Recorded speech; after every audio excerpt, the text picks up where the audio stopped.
এক সময়ের কথা, এক রাজ্যে ছিল এক দুষ্ট রাক্ষস, যে তার জাদু দিয়ে রাজ্যকে অভিশাপ দেয়। এই অভিশাপ থেকে মুক্তির একমাত্র উপায় ছিল সোনার কাঠি এবং রূপোর কাঠি খুঁজে পাওয়া।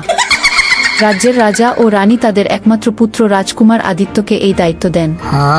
রাজকুমার আদিত্য তার বুদ্ধি ও সাহসিকতার জন্য সবার মধ্যে প্রিয় ছিলেন। তিনি প্রতিজ্ঞা করেন যে তিনি সোনার কাঠি ও রূপোর কাঠি খুঁজে রাজ্যকে মুক্ত করবেন। রাজকুমার আদিত্য যাত্রা শুরু করেন এবং পথে বিভিন্ন বিপদ ও বাধার মুখোমুখি হন। তার প্রথম গন্তব্য ছিল এক বিশাল জঙ্গল, যেখানে বিভিন্ন বিপদসংকুল প্রাণী এবং রহস্যময় গাছপালা ছিল। রাজকুমার আদিত্য তার সাহস ও বুদ্ধি দিয়ে এই জঙ্গল পার হন এবং সেখানে এক বৃদ্ধ সাধুর সাথে দেখা করেন। বৃদ্ধ সাধু তাকে জানান যে সোনার কাঠি ও রূপোর কাঠি পাওয়ার জন্য তাকে 3টি বিশেষ কাজ করতে হবে।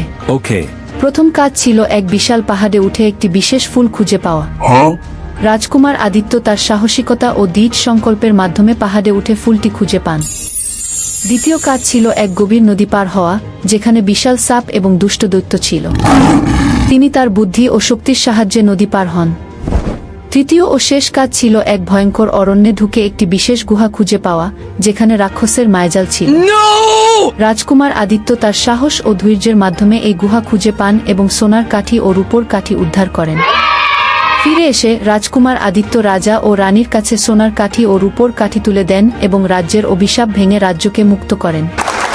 রাজা ও রানী তার বীরত্ব ও বুদ্ধিমত্তার জন্য তাকে প্রশংসা করেন এবং রাজ্যের সর্বশ্রেষ্ঠ বীর হিসেবে ঘোষণা করেন। এইভাবে রাজকুমার আদিত্য তার বুদ্ধি ও সাহসিকতার মাধ্যমে রাজ্যকে রক্ষা করেন এবং একটি চিরস্থায়ী বন্ধুত্ব ও ভ্রাতৃত্ব স্থাপন করেন। তার এই বীরত্বপূর্ণ কাহিনী আজও সকলের কাছে গল্প হিসেবে রয়ে গেছে। আমাদের চ্যানেলে সাবস্ক্রাইব করুন এবং রূপকথার মজার সব গল্পগুলি উপভোগ করুন।